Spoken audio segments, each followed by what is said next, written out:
நம்முடைய கர்த்தரும் இரட்சகருமாக இயேசு கிறிஸ்துவின் இனிய நாமத்தினாலே உங்கள் யாவரையும் வாழ்த்துகிறேன். இன்றைய நாளில் ஒரு எதிர்ச்சொல்ல பார்க்கலாங்க. ருசியற்ற எதிர்ச்சொல் ருசியுள்ள. இங்கிலீஷில் அன்பேலட்டபிள் ஆப்போசிட் டெலிஷியஸ். இன்னொரு வேர்டு கூட இருக்கு, டேஸ்ட்லெஸ் ஆப்போசிட் டேஸ்டி.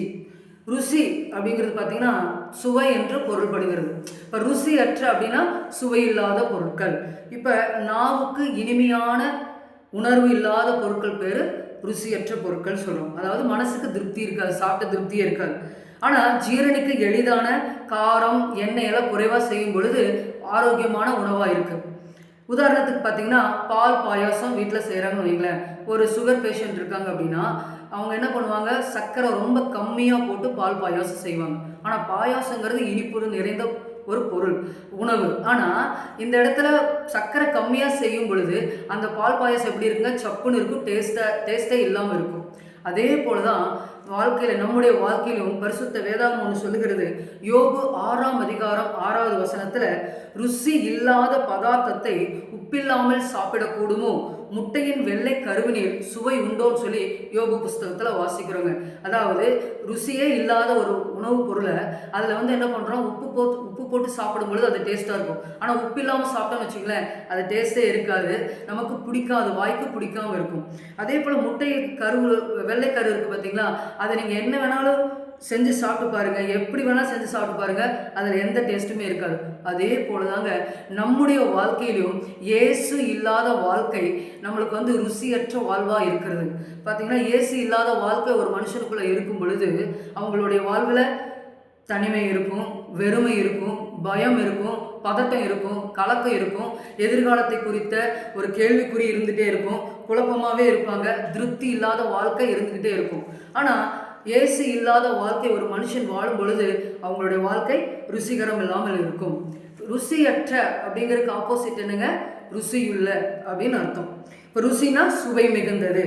உணவுப் பொருட்களில் பார்த்தீங்கன்னா கரெக்ட் ப்ரொபோர்ஷனல், சரியான விகிதத்தில் உப்பு புளி காரம் இனிப்பு சேர்த்து நீங்கள் சமைக்கும் பொழுது அது பார்த்தீங்கன்னா நாவுக்கு ரொம்ப டேஸ்ட்டாக இருக்கும், பார்க்குறதுக்கே ரொம்ப என்ன சொல்கிறது, ஒரு டெலிஷியஸ் உணவாக இருக்கும். அது மட்டும் இல்லாமல் அதனுடைய வாசனை பார்த்தீங்கன்னா மூக்கை தொலைக்கிறதா இருக்கும். சாப்பிட்டு முடிச்சோன்னா ஒரு சிலர் சொல்லுவாங்க, இந்த சுவை பார்த்தீங்கன்னா நாக்கிலேயே நடனம் ஆடுதுன்னு சொல்லுவாங்க.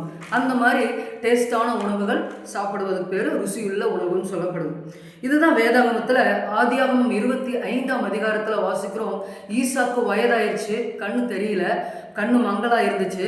அவர் தன்னுடைய முதல் பிள்ளையை ஆசீர்வதிக்கணுங்கிறதுக்காக ஏசாவை கூப்பிட்டு சொல்கிறாரு, எனக்கு பிரியமான உணவை சமைச்சு கொண்டு வா, நான் உன்னை ஆசீர்வதிக்கிறேன்னு சொல்லி ஏசாவை கூப்பிட்டு சொல்கிறாரு. அப்போ தனக்கு பிரியமான உணவை சாப்பிடணும்னு ஈசாக்கு விரும்பினார்.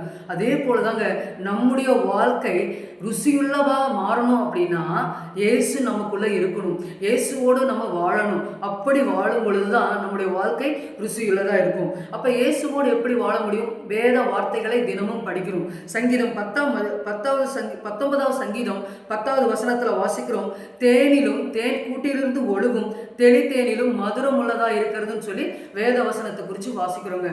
தேனே ரொம்ப திகட்டுறதா இருக்கும், அதை காட்டிலும் ரொம்ப இனிப்புள்ளதாக இருக்குன்னு சொல்லி வேதத்தில் வாசிக்கிறோம். அப்போ தினமும் நம்ம என்ன பண்ணணும், வேத வசனத்தை வாசிக்கணும். அதை எப்படி வாசிக்கணும், கடன்னு வாசிக்காமல் ஒவ்வொரு வசனமாக நிறுத்தி படித்து அது நமக்குரியதாக எடுத்துக்கொள்ளும் பொழுது அதனுடைய ஆசீர்வாதத்தை நம்ம பெற்றுக்கொள்ள முடியும். எப்படி நமக்கு பிடிச்ச உணவை ருசித்து சாப்பிட்றோமோ அதே போல் தினமும் வேத வசனத்தை நம்ம ருசித்து அதை வாசிக்கும் பொழுது அதனுடைய ஆசீர்வாதங்களை நம்ம பெற்றுக்கொள்ள முடியுங்க. அப்போ ஒரு நிமிஷம் உங்களை நீங்கள் யோசிச்சு பாருங்கள், உங்களுடைய வாழ்க்கையில ருசி இருக்கா, ருசி இல்லாமல் இருக்கா? கர்த்தருக்கு பிரியமுள்ளவர்களாக இருக்கீங்களா, கர்த்தருக்கு பிரியமில்லாதவர்களாக இருக்கீங்களா? அப்படி ஒருவேளை ருசியற்ற வாழ்க்கை வாழ்ந்து கொண்டிருந்தீங்கன்னா இயேசுவே என் உள்ளத்தில் வாருங்க, உங்கள் வார்த்தையை நான் தினமும் படித்து தியானிக்கணும், எனக்கு உதவி செய்யுங்கன்னு சொல்லி தினந்தோறும் நீங்கள் ஆண்டவரை நோக்கி கூப்பிடும் பொழுது ஆண்டவர் உங்களுக்கு பதில் கொடுக்க வல்லவராக இருக்கிறார், ஆசீர்வதிக்க வல்லவராக இருக்கிறார். ஒரு நிமிஷம் ஆண்டவருடைய சமூகத்தில் ஒப்பு கொடுத்து நம்ம ஜெபிக்கலாங்களா? ஜெபம் செய்வோம். ஸ்தோத்திரிக்கிறோம் இயேசுவே, ஸ்தோத்திரம் அப்பா, ஸ்தோத்திரம். இந்த நாளில் கூட ஒரு எதிர்ச்சொலை பார்க்க கிருபை பாராட்டினீங்க, நன்றி. ருசியற்ற எதிர்ச்சொல் ருசியுள்ள என்று பார்த்தோம். ஆண்டவரே, எங்களுடைய வாழ்க்கை சுவையற்ற வாழ்க்கையா இருக்கிறதப்பா. எங்களுடைய வாழ்க்கையில நீங்க வரும் பொழுது இயேசுவே, உங்க பிரசனம் எங்களுக்குள்ள இருக்கும் பொழுது ஆண்டவர், எங்களுடைய வாழ்க்கை சுவை மிகுந்ததா இருக்கும். மற்றவர்களுக்கு சாட்சியுள்ள வாழ்க்கை வாழும்படியாக நாங்கள் வாழுவோம் ஆண்டவரே. அதைத்தான் வேதத்துல வாசிக்கிறோம். சங்கீதம் 34 கர்த்தர் நல்லவர் என்பதை ருசித்து பாருங்கள், அவர் மேல் நம்பிக்கையா இருக்கிற மனுஷன் பாக்கியவான் என்று சொல்லி வேதத்துல வாசிக்கிறோம். தகப்பனே, ஆண்டவரே, நாங்க உங்களை ருசி பார்க்க, உங்களுடைய வார்த்தையை உறுதியால் பிடித்துக்கொள்ள எங்களுக்கு கிருபை பாராட்டுங்க. எங்களுடைய வாழ்க்கை ஆண்டவரே சுவை மிகுந்ததாய் மாற்றிப்படுங்க, ஆசீர்வதிங்க.